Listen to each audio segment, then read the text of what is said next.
Canada is ranked among the safest countries on Earth, but that reputation hides entire communities that have been left behind. The danger here is not always gunfire. Sometimes it is systemic collapse, racial tension, or a town where the law itself became the threat. We're counting down 10 stops across 5 provinces where underfunded policing, opioid corridors, chronic poverty, and colonial neglect have turned routine travel into genuine risk. Each entry climbs deeper into that failure. It starts in the mountains of northern British Columbia, where a scenic highway carries a name no one speaks lightly. In the 10th place, Smithers sits at the edge of British Columbia's northern wilderness, where postcard views mask a corridor of fear. Here, Highway 16 is better known as the Highway of Tears, a name that carries the weight of more than 1,000 missing and murdered Indigenous women and girls since 1969. The official crime severity index for Smithers is 71.4, just below the national average, but numbers alone don't capture the danger. Indigenous poverty in the region stands at 15%, and the RCMP detachment operates with a staffing level of just 1.1 officers per 1,000 residents, a 15% gap from the national standard. That shortfall leaves vast stretches of road unpatrolled, and when emergencies strike, ambulance response can stretch to 45 minutes or more, especially for calls outside the town's core.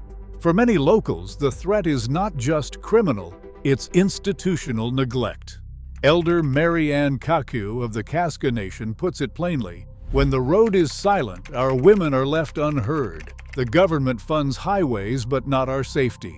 In Smithers, the risk is woven into the landscape, where isolation and underfunded services create a sense of vulnerability that lingers long after the last car passes. Stopping for gas here means stepping into the shadow of a system that has failed to protect its most vulnerable. And the warnings to travelers are as much about what you cannot see as what you can. Number 9. La Loche stands as a stark reminder of how a single act of violence can fracture a community for years. In 2016, a school shooting here left 4 dead and 7 wounded, shattering the sense of safety in this remote corner of northern Saskatchewan. The trauma did not fade. Instead, it settled into daily life, fueling a mental health crisis that local services were never equipped to handle. Over half the population lives below the poverty line, and the town's crime severity index now registers at 84.9, higher than most urban centers, despite La Loche's small size. Emergency medical response can take 30 minutes or more, a delay that feels endless in moments of crisis. With only 1.1 officers per 1,000 residents, policing is stretched to the breaking point. Youth advocate Sarah Pelly put it bluntly, "Our kids see the same officers who failed to protect them, and the lack of trauma-informed care drives them to the streets and drugs." For many, the scars of that day have never healed. In La Loche, warnings go beyond crime statistics. They are shaped by the memory of catastrophe and the slow, grinding weight of neglect. Stopping for gas here means entering a place where the wounds of tragedy remain close to the surface, and where help, if it comes at all, often arrives too late. 8th place, Thunder Bay stands as a city where the danger is woven into the institutions meant to protect. In 2018, an independent audit of the Thunder Bay Police Service found that more than 31% of complaints about officer conduct, many alleging racism or neglect in cases involving Indigenous residents, remained unresolved. The report went further, documenting that police responded to calls from Indigenous communities 38% slower than to those from the general population. This pattern of systemic bias is not abstract. It is measured in tragedies like the deaths of Indigenous youth along the McIntyre River, where families repeatedly called for investigations and were met with silence or blame. Thunder Bay's crime severity index sits at 78.0, well above the national average. but the numbers only hint at the deeper sense of mistrust. Poverty affects 23% of households, and emergency medical response times average 25 minutes, far longer than the provincial benchmark. Police staffing levels are down 10% from the recommended standard, leaving entire neighborhoods with little visible presence. For many, the warning is not just about street crime, but about a system that fails to answer when help is needed most. Locals like Nashua Barker, leader of the Indigenous Justice Coalition, say, "Audits are paperwork. They do not change the patrol schedules that leave our reserves unprotected." In Thunder Bay, the real risk is found in the gap between official promises and lived reality, where the threat is as much about what is ignored as what is seen. Number 7. Prince George stands as a stark warning to anyone traveling the northern highways of British Columbia. Here, the threat isn't just a matter of bad luck or being in the wrong place at the wrong time. It's a byproduct of an entrenched crime economy that has reshaped daily life. Over the past year, police logs confirm a 42% spike in vehicle break-ins around highway gas stations, turning routine pit stops into calculated risks. For drivers, the warning is blunt. Don't linger. Don't leave anything in sight. And if you can, keep rolling until you're well out of city limits. But the danger doesn't end with petty theft. Prince George has become a regional hub for methamphetamine production, with 3 major meth lab busts recorded in the last 18 months. These aren't isolated backwoods operations. They're organized industrial-scale labs, fueling a local drug trade that spills out onto the streets. The city's crime severity index now sits at a staggering 89, one of the highest among mid-sized Canadian cities, and poverty rates hover at 18%. Police staffing has fallen 12% below the national average, and with emergency medical response times averaging 28 minutes, help is rarely close when violence erupts. The result is a city where the risks are both visible and systemic, where the line between opportunistic crime and organized violence blurs. In Prince George, even stopping for gas is a gamble, one that locals and travelers alike are increasingly unwilling to take. Number 6. Winnipeg's North End stands as a crucible where big city gang dynamics collide with a spiraling opioid crisis. In just the past year, gang-related shootings surged by 27%, transforming entire blocks into contested turf. The crime severity index now sits at 81.7, well above the national average and climbing. But the violence isn't confined to the headlines. Behind closed doors, a 34% spike in overdose deaths has overwhelmed emergency rooms and forced first responders to triage calls that once would have drawn immediate action. Poverty grips 1 in 5 residents, fueling desperation and recruitment into criminal networks that operate with a sense of impunity. Police staffing is down 13% from the national standard, leaving patrols stretched thin and response times lagging. For those in crisis, the wait for an ambulance can stretch past 30 minutes, an eternity when seconds count. The warning here is not just about stray bullets or visible turf wars. It's about a city where the safety net has frayed, where organized violence and addiction feed off each other, and where the risk of stopping, whether for gas or for help, is magnified by a system buckling under the weight of its own failures. Number 5. Kenora projects a postcard image, lakefront marinas, summer festivals, and the hum of cross-border travelers. Yet beneath that surface, the risks are less visible, but no less real. The town's crime severity index sits at 66.9, a notch below some prairie hotspots, but the sense of unease lingers in the details. An 18% jump in drug seizures over the past 2 years, and a shelter system that offers just 30 beds for a homeless population triple that size. For those passing through, the threat is rarely a headline crime, but rather the slow erosion of safety that comes with chronic poverty, now at 12%, and a police force operating at 8% below staffing targets. Emergency medical response times average 22 minutes, a delay that can turn minor incidents into life or death situations. Keноra's location at the Ontario-Manitoba border makes it a waypoint for trafficking and a pressure point for social services already stretched thin. The warnings here don't come from flashing lights or police tape, but from locals who know how quickly a quiet night can turn, and how easy it is for the vulnerable to slip through the cracks. In Kenora, the danger is subtle, masked by natural beauty and tourist traffic, but it is woven into the gaps between services, reminding anyone who stops that safety isn't guaranteed, even in the heart of cottage country. Number 4. North Battleford is where the warnings take on a sharper edge, where the prairie horizon gives way to a landscape that locals describe as a combat zone.